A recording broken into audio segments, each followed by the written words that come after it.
How does one man vanish again and again while an entire country watches? On paper, the arrests are clean, the seizures heavy, the warrants loud. In reality, the target keeps slipping away, always minutes ahead, always untouchable. Ali Boivin isn't famous for what he sold or who he hurt, but for how the system failed to close around him. This story isn't about escape. It's about timing, fear, and a structure that learned how to survive without its center intact. The moment everything quietly broke, February 15th, 2023, does not begin with chaos.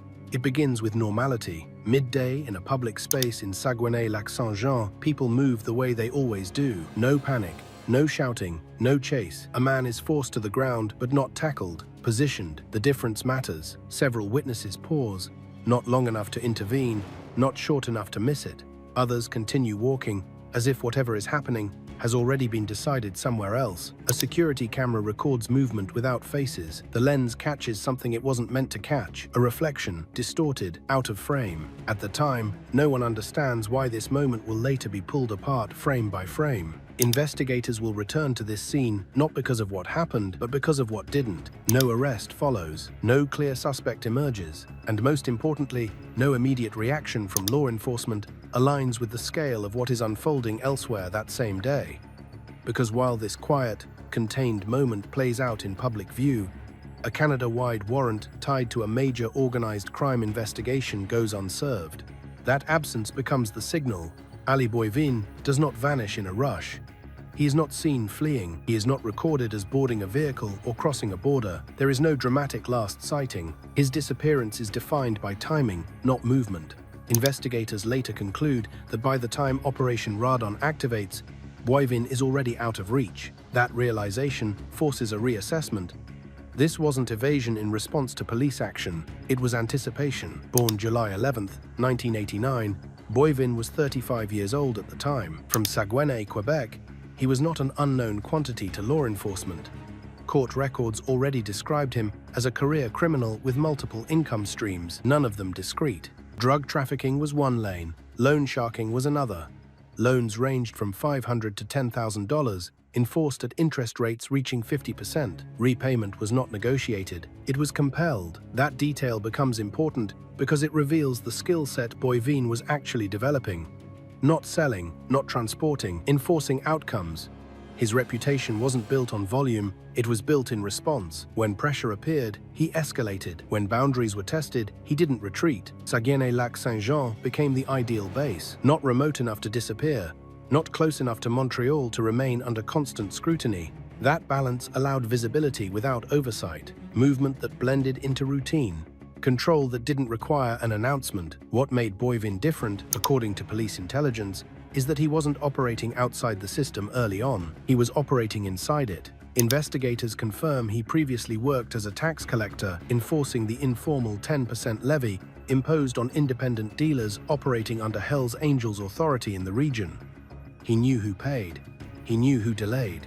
He knew what followed refusal. That role required trust and access, but more than that, it required an understanding of consequence. Time inside a system teaches more than rules. It teaches where those rules bend, who absorbs the cost, and who is protected when things go wrong. By the early 2020s, Boivin had learned enough to stop complying. When he refused to pay the 10%, it wasn't miscommunication. It was interpreted as defiance, and systems built on predictability do not ignore defiance. Raised inside the machinery of enforcement, Ali Boivin did not stumble into organized crime by accident. He was raised around it, shaped by it, and eventually trusted by it. Long before his name appeared on national warrants, he was already embedded in the structures that governed Quebec's underground economy. This wasn't the chaos of street-level dealing, it was the administration, procedure. Discipline is enforced quietly and consistently. His father, Marco Boivin, was a known drug trafficker with documented connections to Hell's Angels-linked networks operating in Saguenay-Lac-Saint-Jean. Marco wasn't a headline figure. He didn't need to be. He operated close enough to power to benefit from it, far enough to avoid attention. In 2012, Marco died in what the family described as an accident, a winter incident in a remote mountain location. The explanation was accepted publicly. Privately, a retired Saguenay police officer later stated the circumstances didn't align. Timing, terrain, and weather raised questions that were never formally resolved. The system absorbed the event and moved on. For Ali, that death wasn't a footnote, it was an instruction. It demonstrated how quietly people could be removed, how easily unresolved events could be normalized, and how little explanation was sometimes required. Exposure like that doesn't radicalize everyone, but it does recalibrate expectations. According to later judicial assessments, Boivin developed a dual behavioral pattern early on: calm, cooperative, and calculated when sober, explosive and uncontrollable when intoxicated. Two modes, both functional, both are capable of producing outcomes, neither accidental.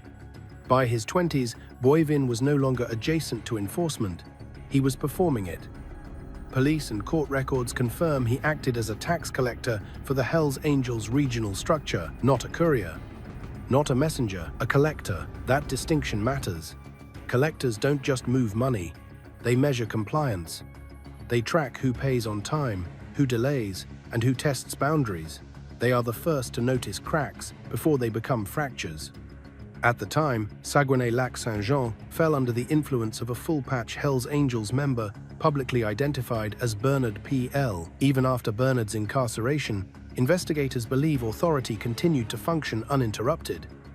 Instructions still moved. Collections continued. The structure remained intact.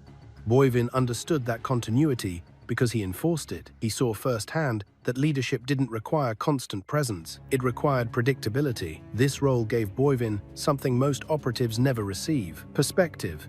He wasn't just told what to do, he saw who benefited from obedience and who absorbed the cost of maintaining order. Over time, investigators believe that perspective hardened into resentment, not emotional rebellion, strategic dissatisfaction. He began questioning who the system truly protected and whether compliance was still worth its price. The expansion that should have triggered collapse. By late 2021, Ali Boivin's operation began expanding in ways that should have ended it. On paper, the growth was reckless. Saguenay-Lac-Saint-Jean remained the base, but routes stretched outward to Quebec City, the Côte Nord, the Lower Street Lawrence, and eventually as far west as British Columbia. Distance alone increases exposure. Distance without institutional protection multiplies it. In most cases, that kind of expansion draws swift correction from established authorities. In Boivin's case, it didn't, and that delay becomes significant. Investigators reviewing the timeline later would note that the expansion didn't look improvised. Routes weren't added randomly. They followed logistical logic. Transportation corridors with predictable traffic. Regions where enforcement resources were already stretched thin. Cities where criminal oversight had become fragmented. Boivin wasn't just moving product, he was testing response times, mapping friction, measuring how long it took for pressure to arrive once boundaries were crossed. What made the expansion unusual wasn't its scale, it was its independence. In Quebec's drug economy, control is institutional. A 10% levy governs it, province-wide. Applied to street gangs, applied to independent dealers. Payment isn't optional, it's procedural. Enforcement isn't personal, it's automatic. Boivin's routes expanded without that compliance. No tax, no mediation, no correction. That alone should have triggered immediate retaliation. Instead, surveillance intensified. Police began mapping movements, phones were monitored, map pins clustered not around a single city, but across regions. Investigators later described this phase as tightening without striking, watching without intervening. The assumption at the time was that Boivin's network would collapse under its own weight once pressure arrived from multiple sides. That assumption turned out to be wrong. Internally, pressure mounted faster. Former allies became uncertain. Meetings shortened, communication shifted. Investigators later described a subtle but consistent change in posture. Boivin stopped behaving like someone building an operation and started behaving like someone insulating one. Routes changed without explanation. Movements lost pattern. Individuals inside the circle were tested, not promoted. Trust was no longer implied. It was demanded. This behavioral shift mirrored patterns police had previously associated with emerging criminal structures operating outside traditional biker hierarchy. Notably, enforcement without negotiation, warnings without mediation, violence as instruction rather than correction. Intelligence units began noting overlap in territory with figures linked to the Blood family mafia, a group authorities describe as operating without fixed leadership or visible structure. No alliances were declared, no hierarchy announced, just proximity. And proximity increases risk. At the same time, traditional authority weakened. The Hells Angels structure in the region, already strained by incarceration and surveillance, operated with reduced visibility. Leadership didn't vanish, but response slowed. In that vacuum, Boivin's independence became more dangerous, not less. Without immediate correction, it signaled something else. The old enforcement model was losing its monopoly. By early 2023, investigators noted a shift in violence tied to Boivin's circle. Kidnappings spiked. Victims were held for days, not hours. Torture became prolonged and deliberate. This wasn't an escalation driven by panic. It was a demonstration. According to police, the purpose wasn't to extract information. It was sending messages. Violence was no longer corrective. It was instructional. Operation Radon and the arrest that never came. Suspected of leading the Blood family mafia street gang even while on the run. Wherever he is, he seems to be pulling the strings on a lot of things happening in our communities. The BFM gang has been at war with the Hells Angels for more than a year. Operation Radon was designed to end the story, not extend it. By February 15, 2023, investigators believed they had done everything right. Surveillance had been layered, routes mapped, phones monitored. The network surrounding Ali Boivin was no longer theoretical. It was documented. Canada-wide warrants were prepared and distributed across multiple regions. The expectation wasn't uncertainty, it was resistance followed by arrest. Most of the operation unfolded exactly as planned. Doors opened. Search teams moved through residences, vehicles, and storage sites tied to the network. What they recovered wasn't street-level residue, it was infrastructure. 4 kilograms of cocaine, 23 kilograms of illicit cannabis, approximately 200 cannabis vape devices, roughly 1,500 Xanax tablets, a handgun, a conducted energy weapon, nearly $95,000 in cash. Multiple vehicles were seized as suspected tools of trafficking and movement. On paper, Radon was a success. In practice, it created a problem that investigators couldn't ignore. Every accused named in the Radon file was located, arrested, and brought before the court. Every accused except one. Ali Boivin did not appear. He wasn't found at a residence. He wasn't intercepted on a route. He wasn't caught reacting to the warrants. He was simply absent. For law enforcement, that absence carried more weight than any seizure. It meant the operation hadn't dismantled the network. It had removed its visible layers while leaving its center untouched.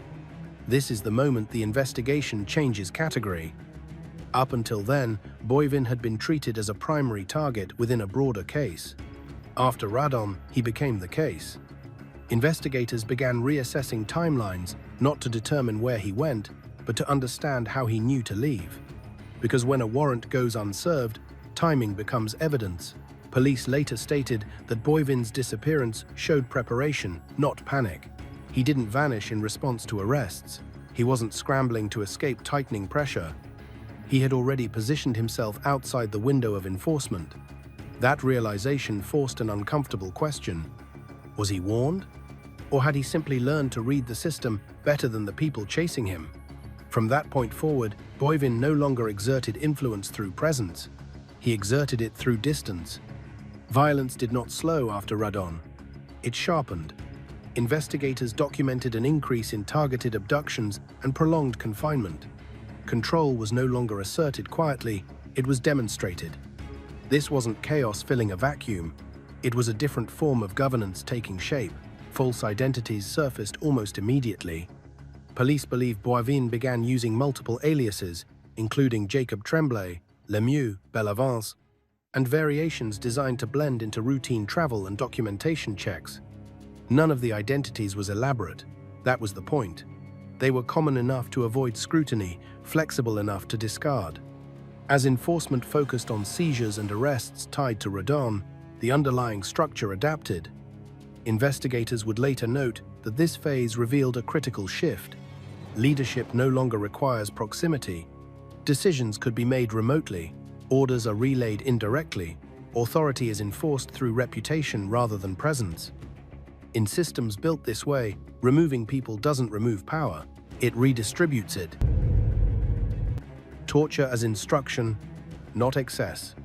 After Operation Raiden, investigators expected fragmentation. What they documented instead was consolidation through fear. The violence associated with Ali Boivin's network didn't spike randomly. It changed shape. That distinction becomes critical in how police later interpret what followed. This wasn't retaliation. It wasn't chaos. It was a method. By late February 2023, kidnappings tied to the network escalated in severity and duration. Victims were no longer grabbed and released after brief intimidation. They were abducted and held for days. Locations were rural, controlled, and deliberately chosen to isolate sound, movement, and chance interference. According to police files, the violence applied during this period followed a repeated pattern. That repetition mattered. It meant the acts weren't improvised, they were rehearsed. In one case, 3 men were abducted in Quebec City and transported to a rural residence in Sainte-Mélanie. They were confined for several days. Investigators later stated the torture inflicted was not designed to extract information. It was designed to establish dominance. One of the victims ultimately killed his guard during a moment of opportunity and escaped. He contacted the police immediately. That single deviation from the expected outcome altered the trajectory of the investigation, not because of the brutality, but because of what it revealed. Police described this incident as a turning point. It demonstrated that internal restraint had collapsed. In traditional enforcement structures, violence is calibrated. Excess draws attention. Here, excess became the message. That shift indicated something investigators had been reluctant to confirm. Control was no longer being maintained through hierarchy. It was being maintained through spectacle. Days later, another abduction followed. The victim had prior ties to Boivin's circle. Police believe a falling out occurred, though the details remain sealed. He was tortured. A finger was amputated. A toe was amputated. He was then driven hundreds of kilometers and abandoned in Montreal. He survived. He refused to cooperate with the authorities. That refusal, too, mattered. Fear had replaced any expectation of protection. Investigators later confirmed that the methods used during these incidents included drills, knives, and screws driven into feet. Acts were filmed and circulated. Violence was no longer corrective. It was instructional. It told everyone watching exactly what compliance looked like and what refusal would cost. This is the point where investigators drew a clearer line between Boivin's earlier role within biker enforcement and his emerging alignment with a different structure entirely. Police intelligence increasingly linked the escalation to proximity with figures associated with the Blood Family Mafia, a group authorities describe as operating outside traditional outlaw motorcycle hierarchies. No fixed territory, no visible leadership, no negotiation. Violence was not a response, it was governance. According to intelligence assessments, Boivin became closely aligned with Dave Pic Turmel, publicly identified by law enforcement as a central figure within that network. Turmel is described not as a volatile actor, but as someone who encourages violence as policy, not to resolve disputes, but to prevent them. In this model, fear replaces arbitration. Compliance is demonstrated, not requested. The network keeps moving without him. By March 2024, investigators had accepted a difficult truth. Removing Ali Boivin from physical circulation had not stalled the operation. It had refined it. Arrests continued, seizures mounted, yet the structure persisted. What law enforcement was now tracking wasn't a fugitive in motion. It was a network that had learned how to function without centralized presence. On March 1, 2024, 4 traffickers linked directly to Boivin's distribution channels were arrested. The seizures were substantial: 30,000 methamphetamine tablets, cocaine, psilocybin, cash, cell phones, devices mapped to ongoing logistics. Each arrest confirmed the same pattern. The individuals caught were operational, not strategic. They moved product. They didn't design the routes. In June 2024, another interception followed. 2 kilograms of cocaine were seized en route to Septals. More than $300,000 recovered. Again, the seizure disrupted a shipment, not the system behind it. Investigators reviewing the data noticed something unsettling. The routes adjusted faster after each intervention. Response time shortened. Whoever was coordinating understood enforcement lag intimately. By April 2024, the case reached a threshold. Ali Boivin was added to Canada's top 25 most wanted list. A $100,000 reward was announced publicly. The decision wasn't symbolic. It reflected acknowledgement that conventional methods had failed. By October 8, 2024, the reward increased to $250,000. Still, no capture followed. This period marks a shift in how investigators described the case internally. It stopped being referred to as a manhunt. It became a containment effort. Intelligence briefings focused less on Boivin's physical location and more on financial flows, behavioral signals, and communication gaps. The question wasn't where he was hiding, it was how instructions continued moving without exposure. In May 2025, coordinated search warrants were executed across 12 locations spanning Saguenay-Lac-Saint-Jean, Quebec City, and the Côte-Nord. The geographic spread mattered. It demonstrated reach.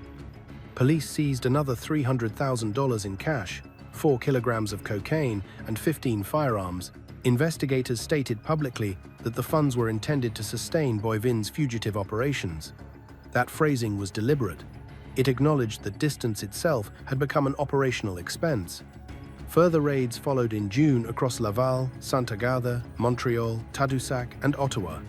4 individuals were arrested. Their identities were not released. That silence spoke volumes. These weren't visible figures meant to reassure the public. They were connective tissue. Removing them reduced capacity, not command. 8 minutes, false names, and the cost of predictability. The near capture in Ile Perrot should have changed everything. It didn't. It clarified it. Police received the tip, mobilized, and arrived 8 minutes too late.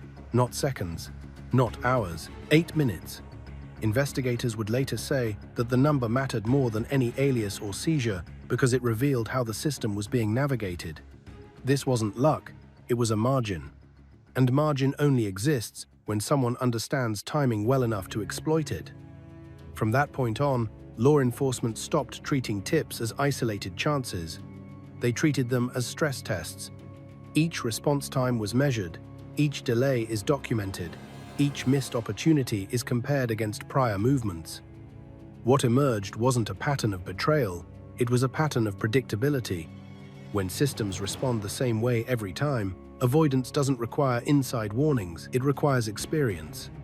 Ali Boivin's use of false identities reinforced that conclusion. Police believe he cycled through names like Jacob Tremblay, Lemieux, and Bellevance. None was sophisticated. None required elaborate documentation. That simplicity was intentional. Complex identities draw scrutiny. Common ones disappear into routine. Boivin wasn't trying to outsmart border agents. He was trying to avoid being remembered. Investigators noted that the aliases weren't tied to long-term infrastructure. They were temporary skins, used briefly, discarded quickly. Each identity existed just long enough to move, rest, and reposition.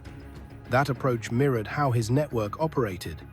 No fixed territory, no permanent base.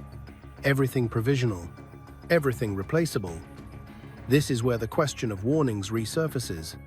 Was someone feeding him information? Investigators initially believed so.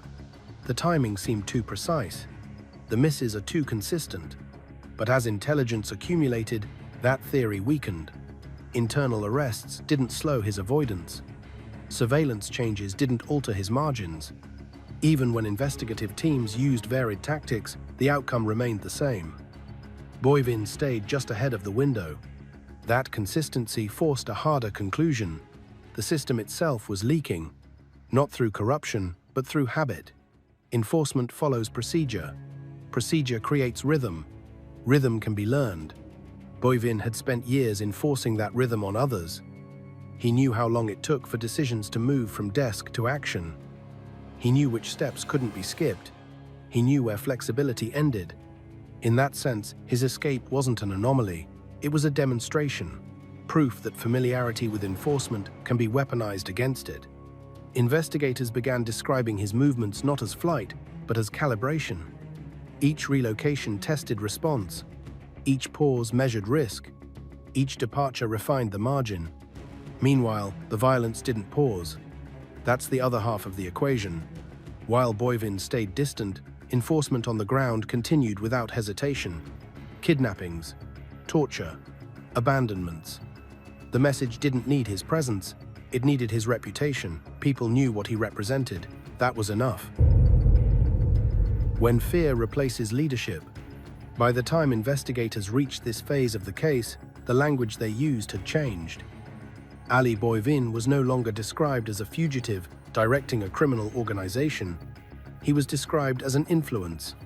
That distinction matters because influence doesn't require proximity. It doesn't require meetings. It doesn't even require communication. It survives through expectation. Police intelligence began framing the violence not as commands being issued, but as behavior being anticipated. Associates didn't wait for instructions. They acted according to what they believed would be expected of them.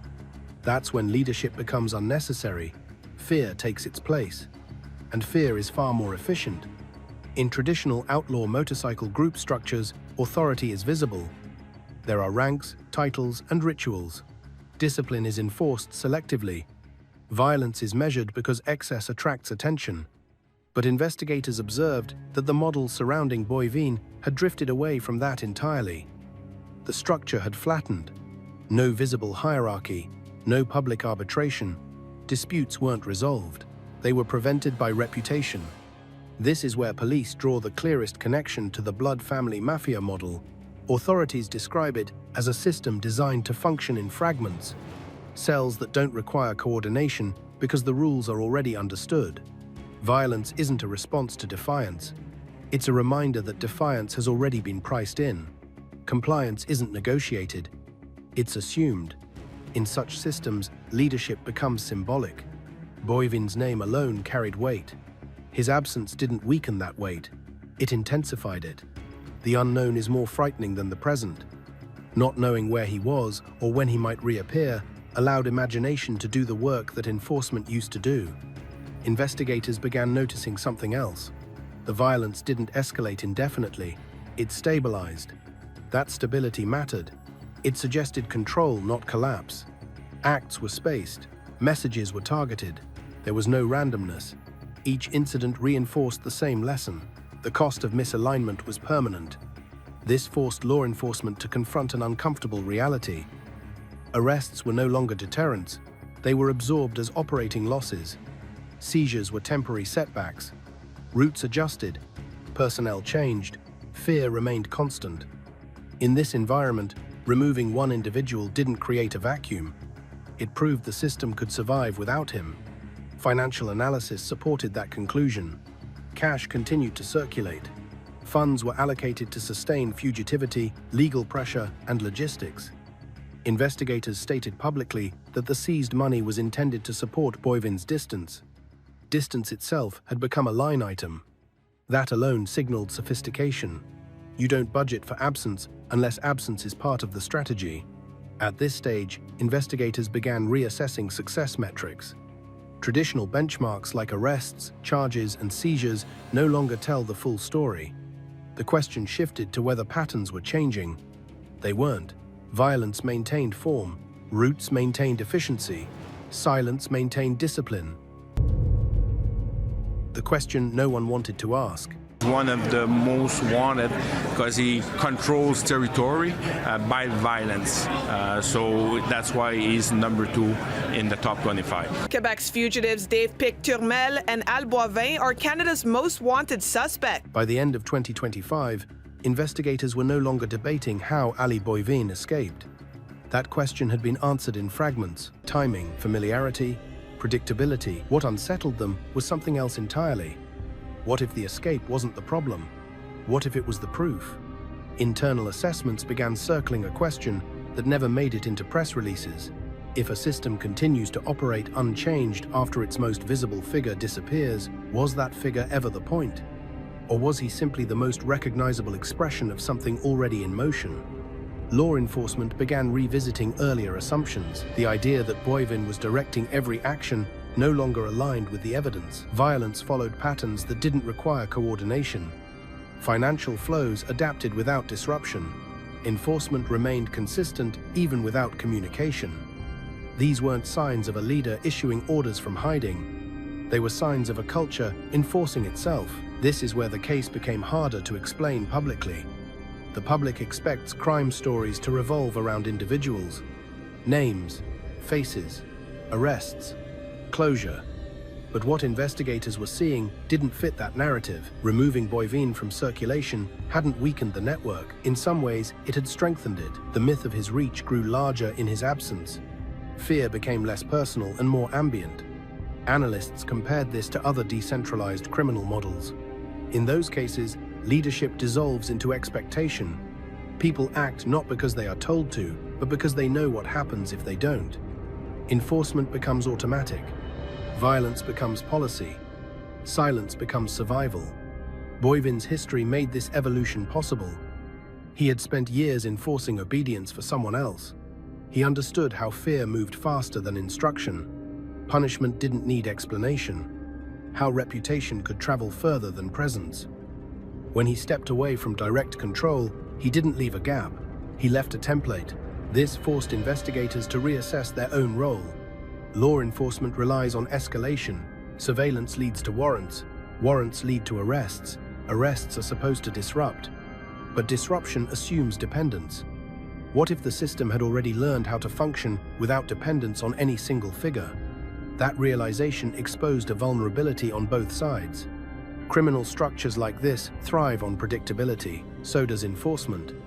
When both sides know the rules too well, movement happens in the margins. 8 minutes here, a delayed warrant there, a response window that never changes. Boivin didn't need to be warned. He needed to remember. The case also highlighted a generational echo that investigators couldn't ignore. Marco Boivin's death in 2012 had been absorbed without resolution. Questions were left unanswered. The system moved on. Now, Ali Boivin's absence was being absorbed the same way. Different scale, same outcome. The structure persisted, the fugitive economy that sustains distance. By the time Ali Boivin was officially labeled one of Canada's most wanted, investigators had already realized something unsettling. Being a fugitive wasn't slowing his operation. It was becoming part of it. Distance itself had turned into a resource, one that required funding, logistics, and discipline. What police were now tracking was not just evasion, but an economy built around staying out of reach. Financial seizures told that story clearly. Money wasn't being stockpiled for luxury or expansion. It was being allocated.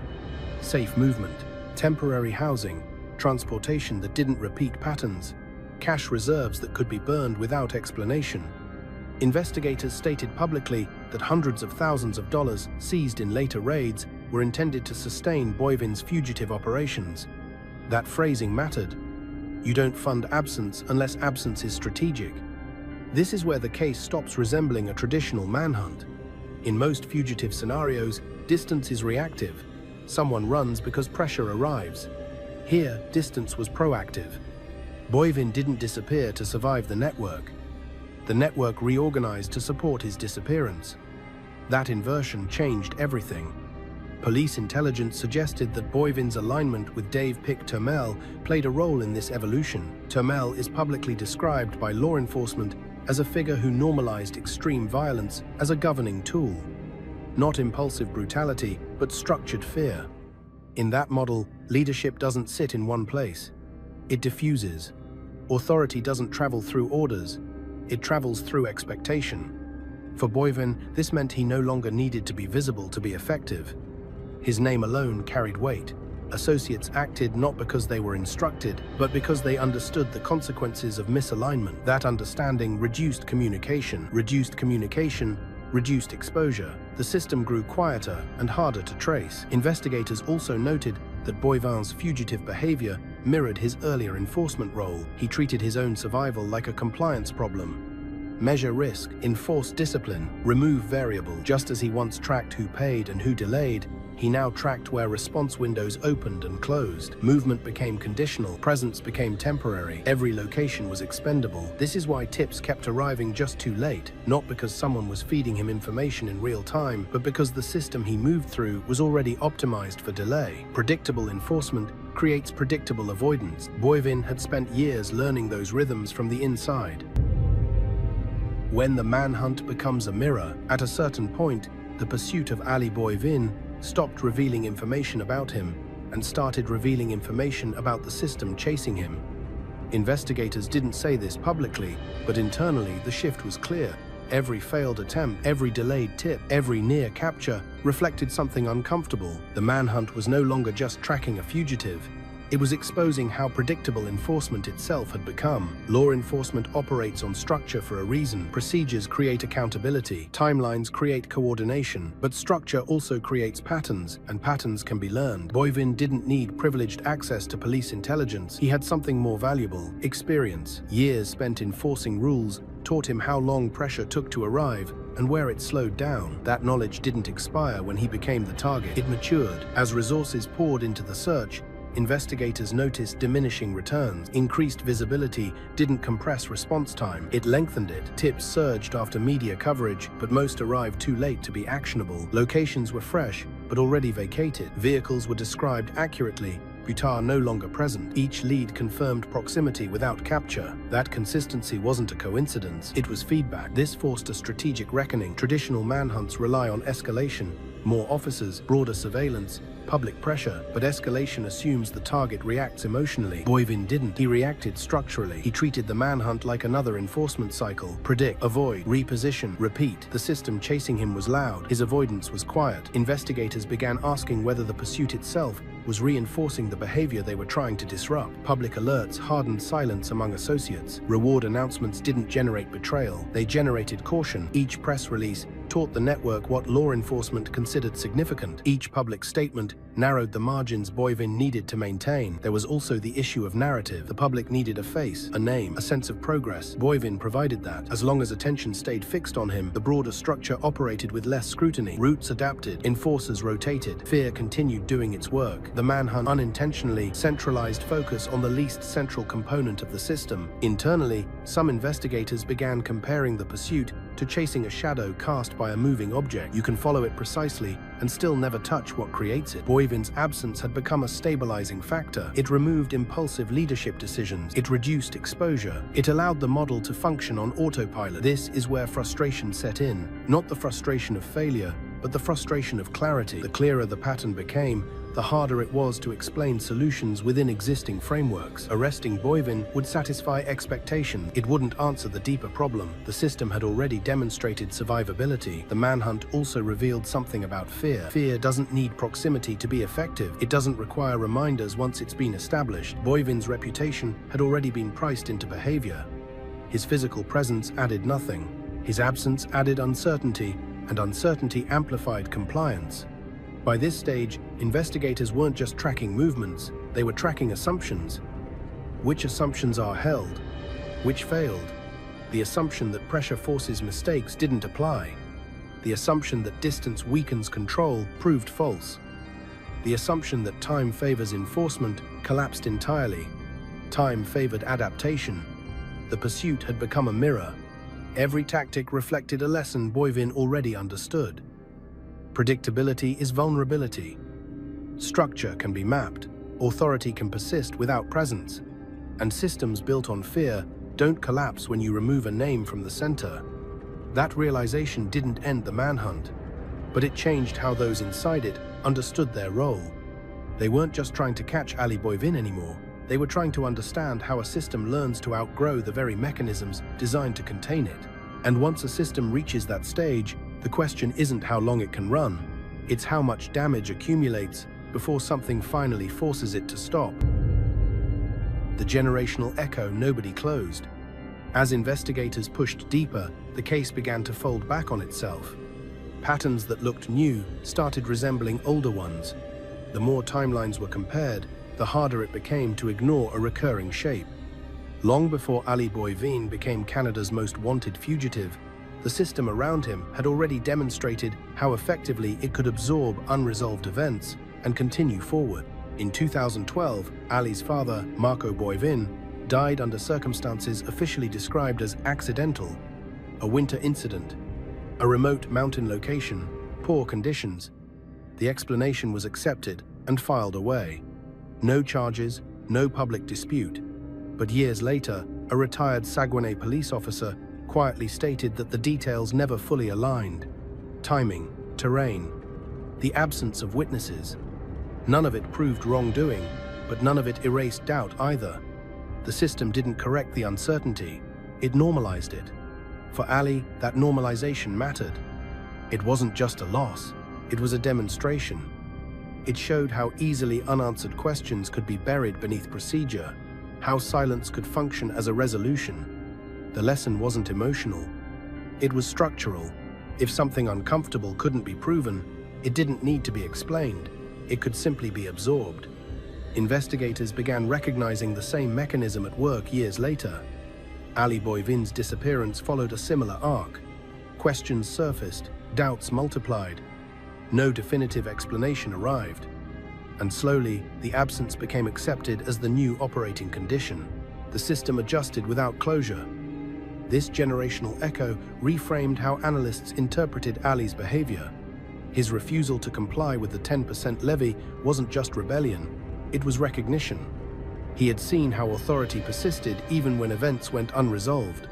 He understood that enforcement didn't always require transparency, it required continuity. That continuity also shaped how violence evolved. Early enforcement under biker structures emphasized correction. Later violence under decentralized models emphasized demonstration. The shift mirrored the broader evolution of organized crime governance in Quebec. Less ceremony, less mediation, more certainty. When uncertainty is resolved through fear, questions stop being asked. Investigators also noticed how family proximity had shaped Ali's credibility. He wasn't an outsider challenging the system, he was a product of it. That made his defiance harder to contain. Outsiders can be removed. Insiders who leave with knowledge create instability. The unresolved nature of Marco Boivin's death created a precedent. It showed that systems survive unanswered questions. That survival emboldens those who understand it. Ali didn't need guarantees, he needed probability. The probability that the system would continue doing what it had always done. Absorb, normalize, move on. This is where the case stopped being strictly criminal and started becoming institutional. Investigators weren't just tracing crimes, they were tracing tolerance. What could remain unresolved without triggering a collapse? How much ambiguity a system could carry before it broke. Publicly, this part of the story rarely surfaced. It complicated the narrative. It suggested that failure wasn't always dramatic. Sometimes it was quiet. Sometimes it was procedural. The absence of answers didn't signal incompetence. It signaled endurance. Internally, analysts warned that generational patterns like this were dangerous precisely because they felt familiar.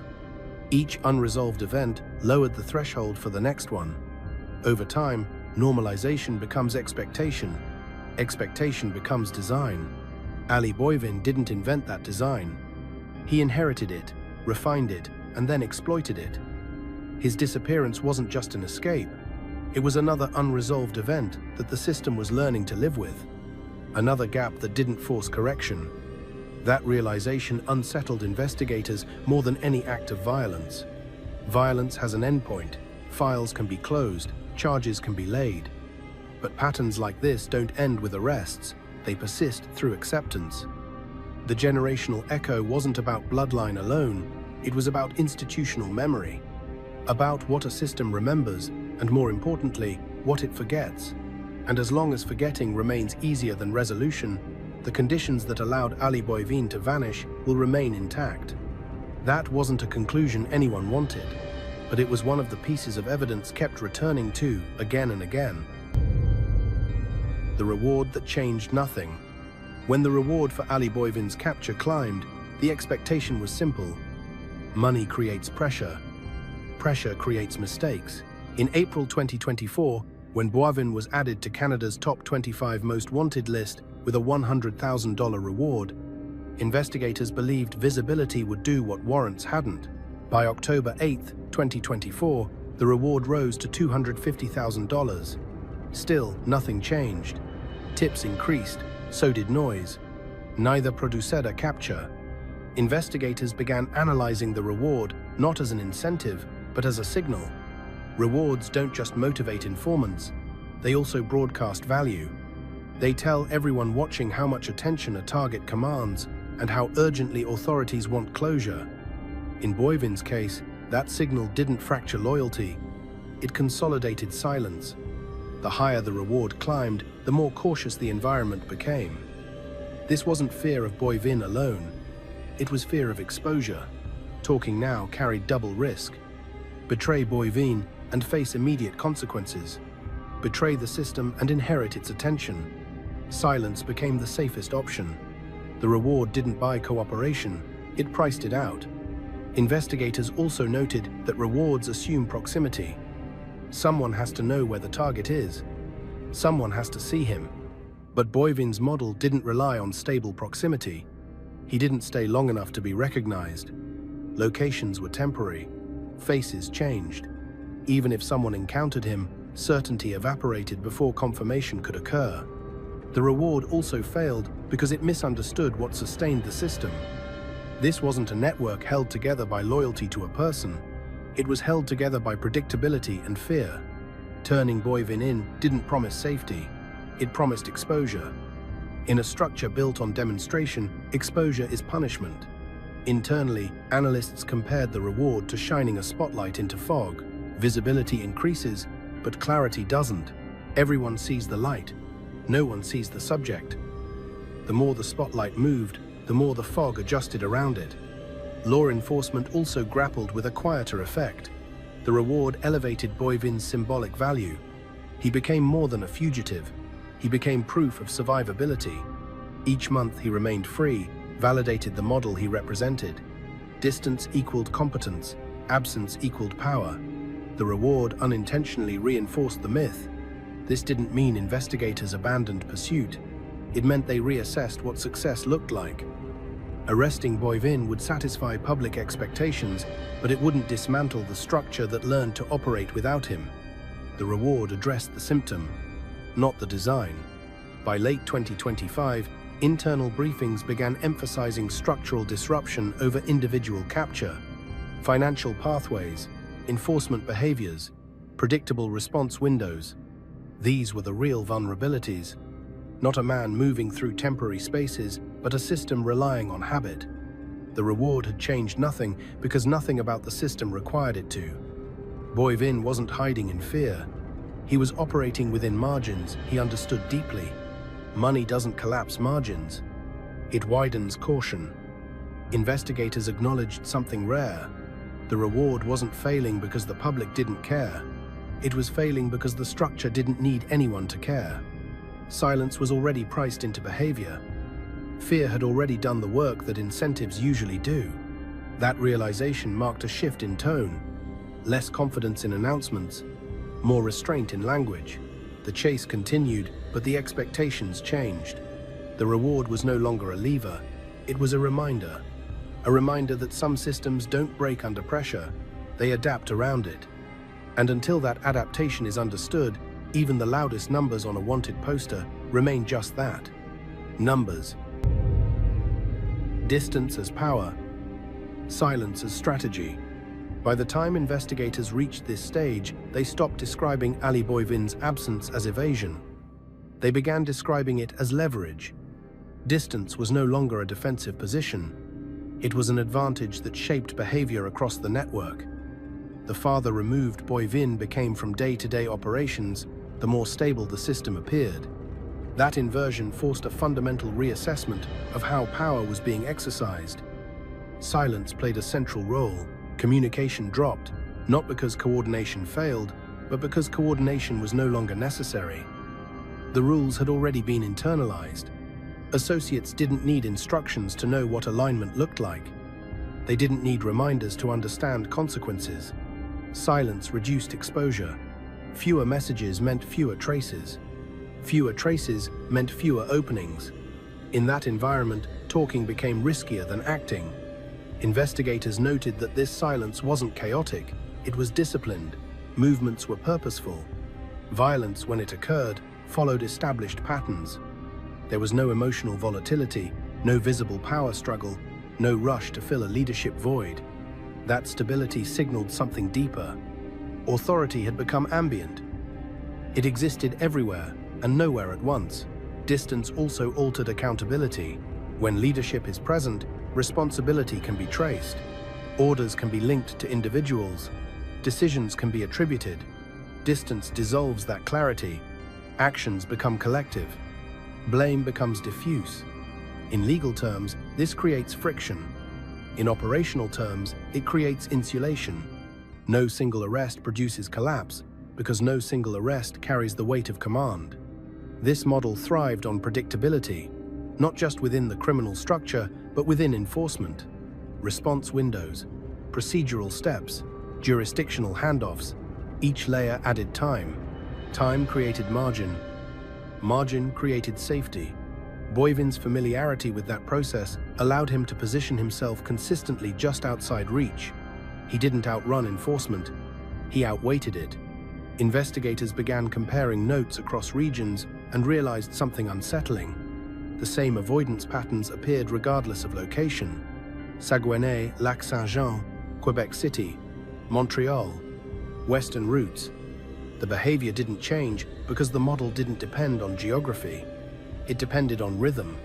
Wherever the rhythm was the same, the outcome followed. Silence also reshaped loyalty. Traditional structures rely on allegiance to individuals. This one relied on adherence to method. People stayed aligned not because they were devoted, but because deviation carried immediate, visible cost. Fear filled the gap where loyalty might have been tested. Fear doesn't waver. It doesn't question. It doesn't negotiate. It simply persists. For investigators, this created a paradox. The less Boivin appeared, the more effective his influence seemed. The absence of variables that often destabilize organizations. No impulsive decisions.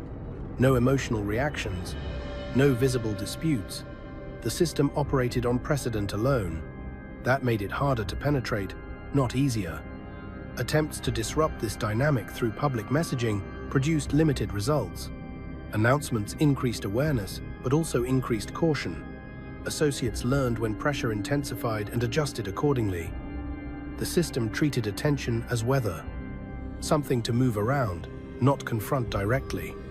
By this point, analysts concluded that distance had become institutionalized. It wasn't a temporary tactic, it was a permanent feature. Boivin's role had shifted from operator to symbol. Symbols don't need to act. They influence by existing in the background. Their power comes from what people believe they represent. This is why the pursuit began to feel stalled without actually stopping. Enforcement actions continued. Arrests were made, assets were seized, but the underlying behavior remained consistent. Distance insulated leadership. Silence protected coordination. Fear enforced compliance. Investigators recognized that dismantling such a system would require breaking its reliance on predictability, introducing uncertainty where rhythm had taken hold, altering response patterns, collapsing margins. Without that disruption, distance would continue to function as power. In the end, this subtopic wasn't about where Ali Boivin was hiding. It was about what his absence had taught the system to become.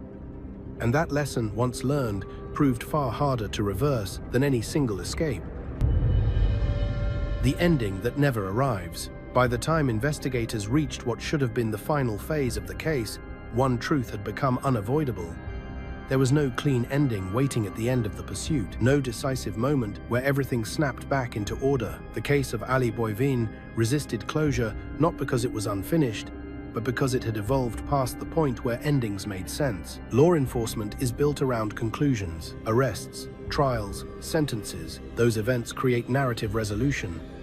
But Boivin's case dismantled that structure piece by piece. Each time investigators believed they were nearing a conclusion, the system adjusted just enough to keep operating, not loudly, not definitely, quietly, efficiently.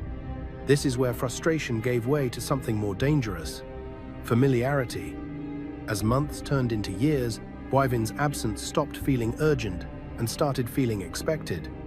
The warrants remained active. The reward stayed posted. Raids continued, yet the underlying rhythm held.